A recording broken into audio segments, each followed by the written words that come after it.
मेरी बीवी जन्नत में जाएंगी ही नहीं। बोला क्यों भाई, क्यों नहीं जाएंगी? हदीस में लिखा है बीवी अगर शोहर को नाराज करे तो जन्नत में जाएंगी।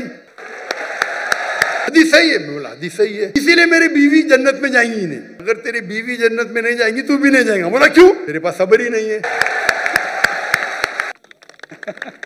वालेकुम रहमतुल्लाहि व बरकातुहू sir, I am a student और मेरा क्वेश्चन ये है डोमेस्टिक वायलेंस के ऊपर। ये जनरेशन टू जनरेशन चलता है।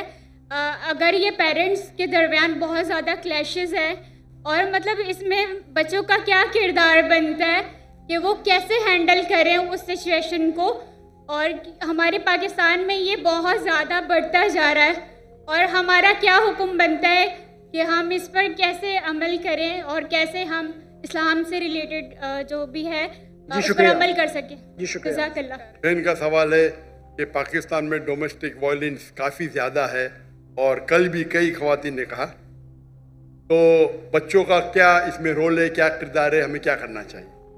डोमेस्टिक वायलेंस का मानी है कि आप चाहे अपने फैमिली में आप वायलेंस कर रहे, मतलब मारामारी कर रहे या आप पीट रहे, चाहे मार्क छोड़ रहे, चाहे स्टिचेज आ रहे, तो डोमेस्टिक वायलेंस इस्लाम में हराम है। There is the difference between domestic violence and difference between अपने बच्चों को कोई थप्पड़ मारा तो डोमेस्टिक वायलेंस नहीं बोलेंगे, यूएसए में बोलेंगे I will call the police. वो यूएसए में, यहाँ नहीं। अगर बच्चों को अपने थप्पड़ मारा डोमेस्टिक वायलेंस नहीं बोलते हो तो लेकिन आप पीटेंगे उसको, आप बेच से पीटेंगे, काला ब्लू ब्लैक कर लेंगे, तो ये हराम है।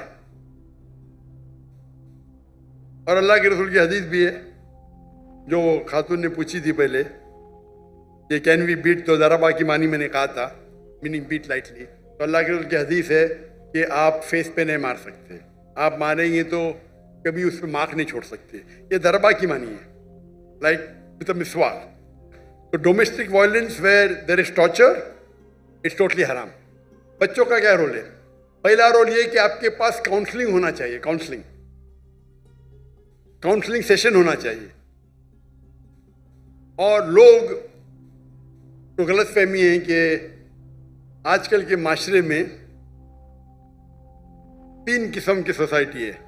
एक कहते पेट्रियार्कल सोसाइटी, पेट्रियार्कल मीन्स मर्द ही ऊंचा, बस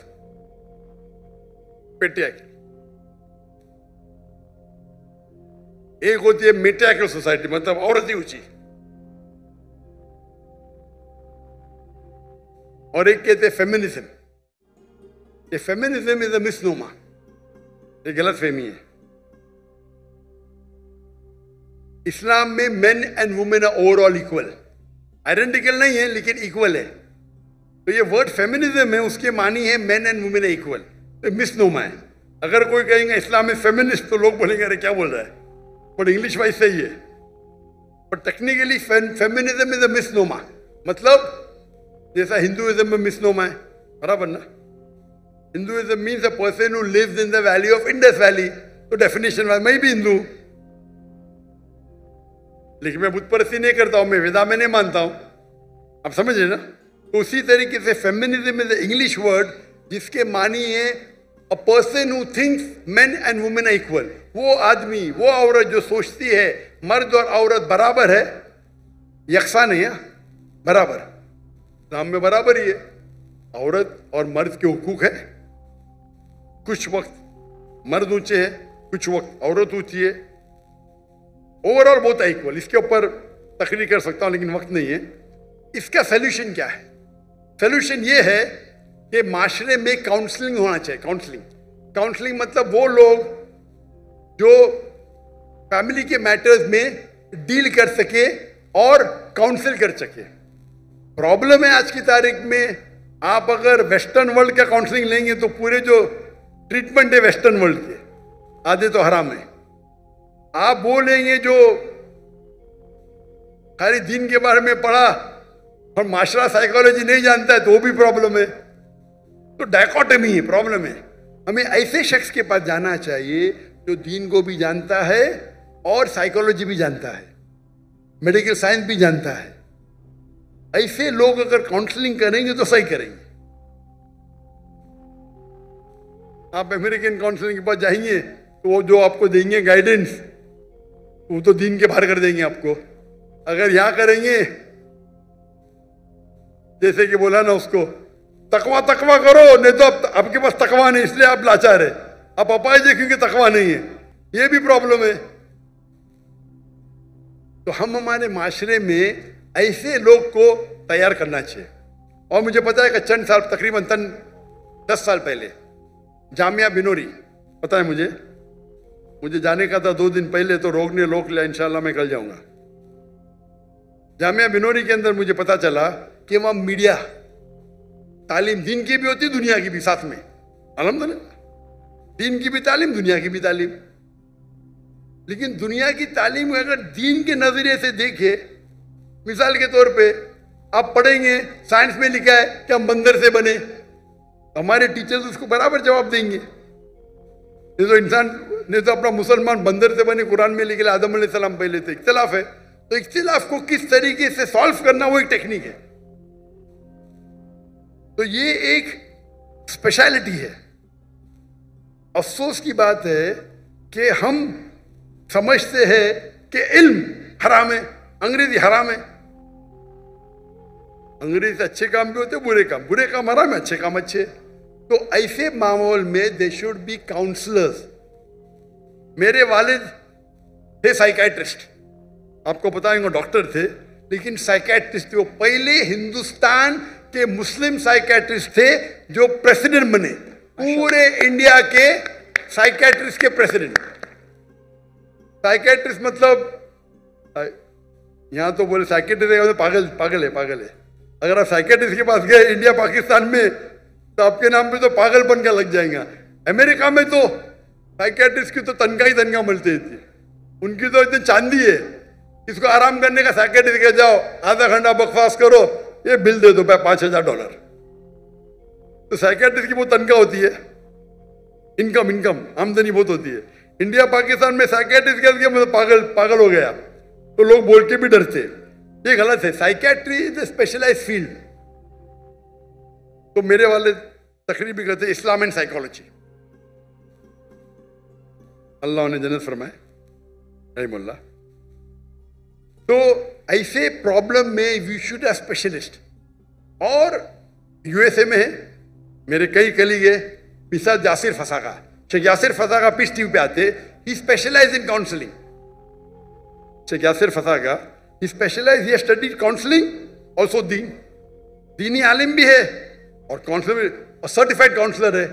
तो इस वक्त वो जो आपको जो देंगे राय, वो इस्लामिक भी होंगी और आपके फैमिली के प्रॉब्लम को हल भी करेंगे। तो हमारे इदारे में भी इस्लामिक रिसर्च फाउंडेशन में वी हैव काउंसलिंग, लेडीज के पास, जेंट्स के पास। कभी साथ में मिलने पड़ता तो महरम जरूरी है। तो मेरी एलिया भी करती थी काउंसलिंग, मैं भी करता था काउंसलिंग।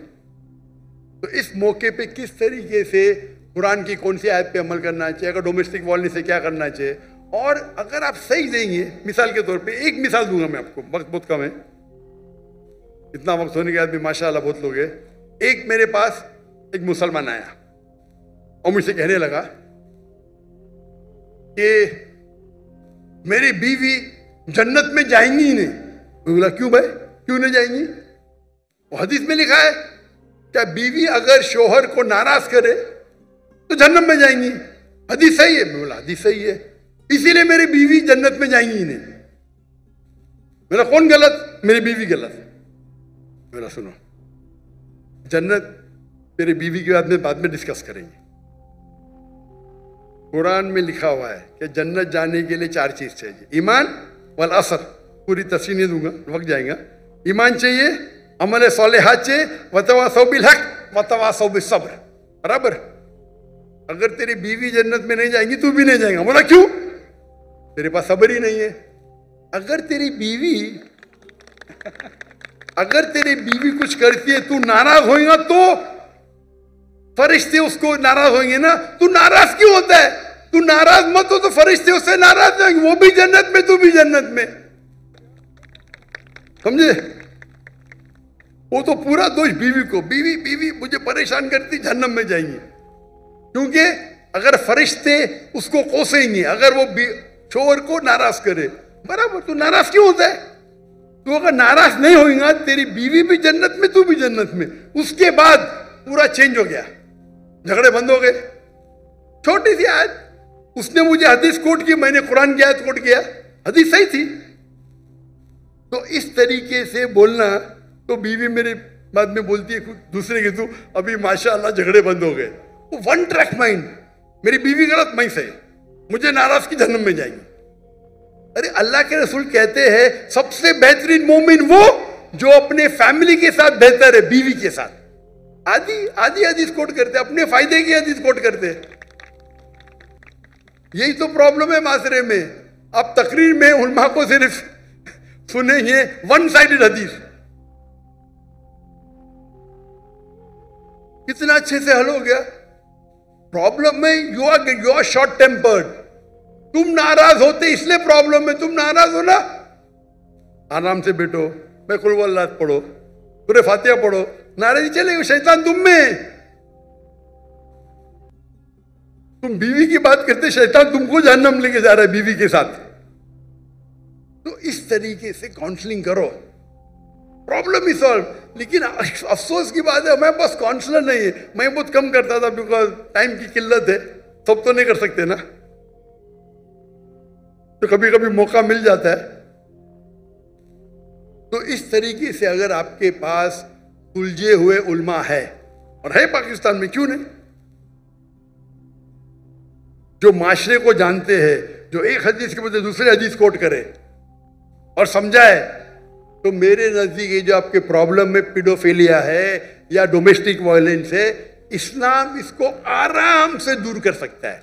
अगर आपके पास सही उल्मा जिनके पास साइकोलॉजी की तालीम है, दिस डोमेस्टिक वायलेंस आराम से जा सकता है।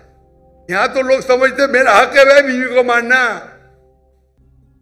सूरह निसा सूरह नंबर 4 आयत नंबर 35, कव्वामुन अलन निसा, मैं कव्वाम हूं, खलास। और जाके बाहर आके बोलेगा माशाल्लाह सही, क्या मर्द का बच्चा है। औरत पे हाथ उठाता, मर्द का काय का बच्चा है भाई। औरत पे हाथ उठाता, मर्द का बच्चा। कौन मर्द का बच्चा औरत पे हाथ उठाता? तो ये अगर आप जहन खोलेंगे, इस पे लेक्चर होना चाहिए, डोमेस्टिक वायलेंस पे लेक्चर होना चाहिए। अगर पता चले किया तो उसको भान में लेके आके सजा दो उसको ना।